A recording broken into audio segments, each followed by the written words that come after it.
and thank you for joining me for today's video. And today I'll be using this Crafters Workshop template along with my simple vintage weathered garden, once again scrapping photos from our trip to the Ulster Folk and Transport Museum back in 2013. I've got 3 6x4 photos here of the kids in the schoolhouse, and I'm going to create my own background using the Crafters Workshop template to draw around some scraps of paper to fill in the gaps. I hope I'm making sense.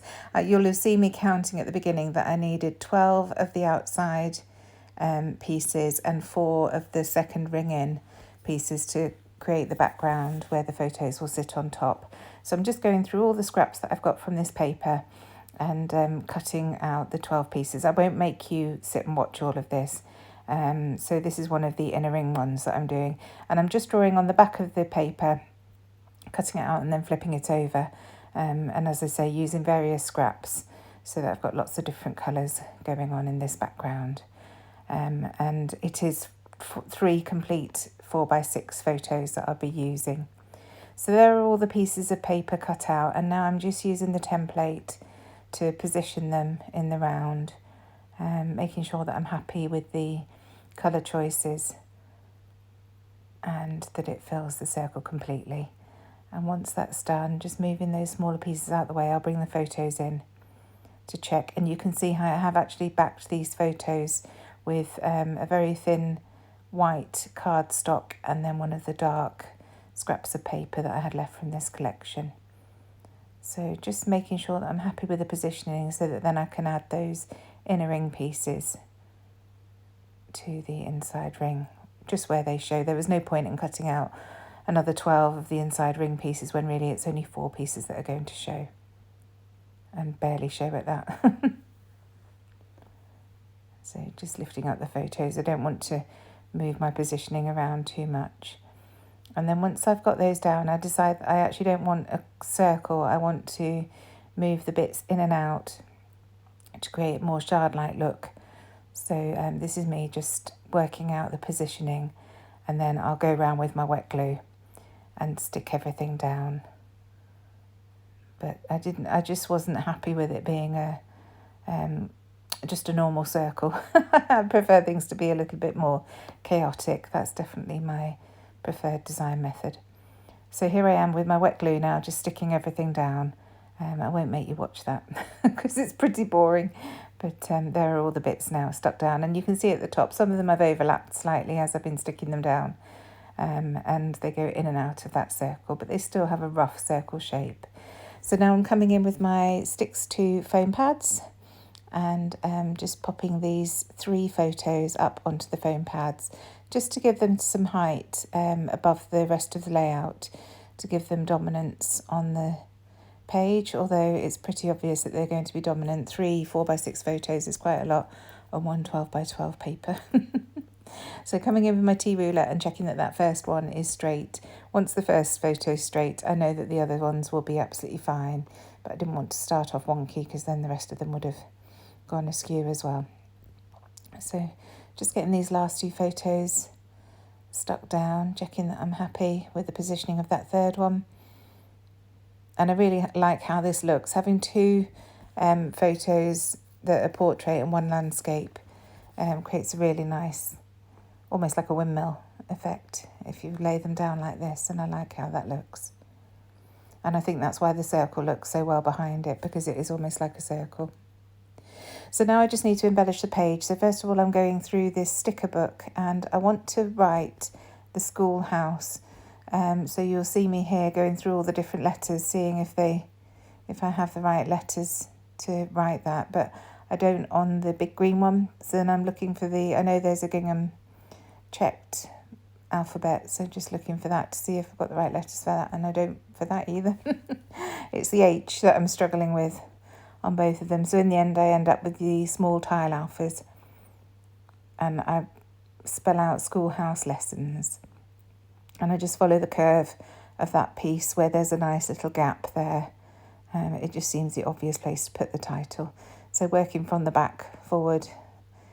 Again, I won't make you watch me putting all these down, but I just follow the curve of that paper to put schoolhouse, and then underneath follow the curve for rules, and that fits really neatly in that space.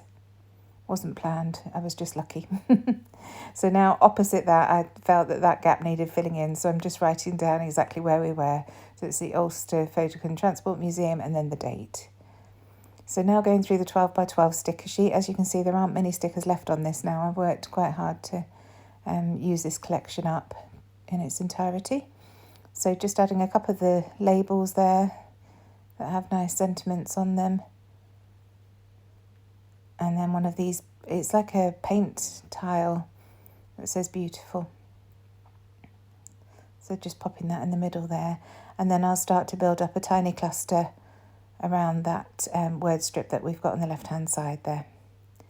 So first of all, adding this heart. It looks almost like a quilted heart. And then I find another little heart to layer on top of that.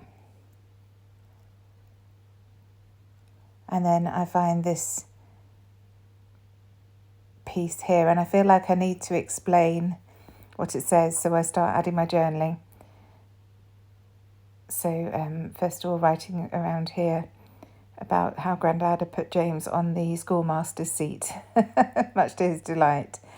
So just popping that down there about James, and then above the photo of Amelia, just a little thing saying, why so serious, Amelia? Because she really did take on the role of being a student very seriously. So looking up at the camera. So now that journaling's down, I'm going to start working on a cluster in this bottom right hand corner. So just adding that little flower there, and then this another quilted heart.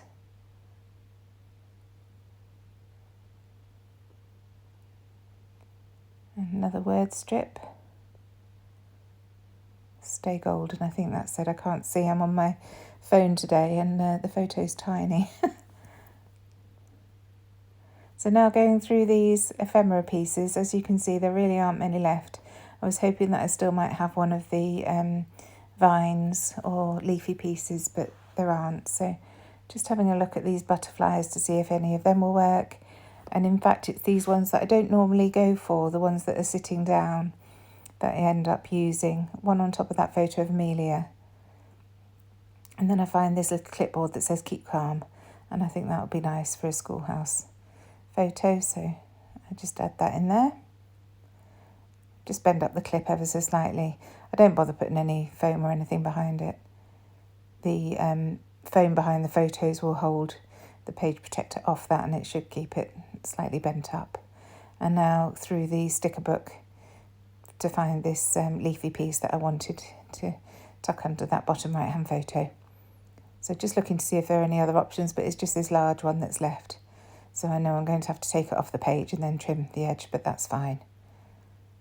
So have a bit of a fiddle, have to lift up the photo slightly to get that down. They're ever so thin, these stickers, which is wonderful because they just blend into the page, but they're a bit delicate as well, so you have to be a little bit careful. So just trying a second butterfly here, because I know I want to add something around where that title is, but they're all a little bit too big. They go off the page and I wasn't happy with that. And then I find another one of these sitting butterflies that's facing the right way to have it on top of that corner of the photo, so that's where it goes. So just adding some foam pads, again the 6-2 foam pads, these are the 6mm ones. And adding it to that top butterfly and then this bottom butterfly as well. Just adding it to the wings so that it can sit on the photo nicely. And I don't bother adding any glue to the body because it just nestles in really nicely there. It doesn't need any glue with the foam holding it down onto the page. So trimming off those leaves that are hanging over, and I realise that bottom left-hand corner looks very empty. The layout looks slightly lopsided to me. It's a little bit too weighted to the right. So I just want to add a tiny cluster down here. First of all, I grab that word today with a butterfly, but then I have a look to see what else there is. And I find this butterfly that says choose to be happy, so that's the one that ends up down there. Again, just gluing that down flat. There's enough dimension with the foam behind the photos, and I want to keep those as the focal point. So now I'm just going to cover up my photos with some scrap pieces of paper and add some tiny splatters using a Shimmers paint. And here it is, just using my paintbrush. And shimmers are already wet, but they're quite thick, so you'll see me moving off to the right of the screen there. I've got my pot of water, so I'm just watering it down slightly to make it easier to splatter. So you'll see me going, there I am, going back up to add a bit more water to make the splatters much easier. And that's it. Thank you so much for joining me. I really hope you've enjoyed this. I am nearly through this series of photos finally, but I'm determined to get them done before I move on. So you may see a couple more layouts over the coming weeks using these. I really hope you've enjoyed the video. Please do like and subscribe if you haven't already. I would love to have you as a subscriber to my channel. It really does help me so very much. And other than that, I shall see you again on Tuesday for a new video. Thanks so much. Bye.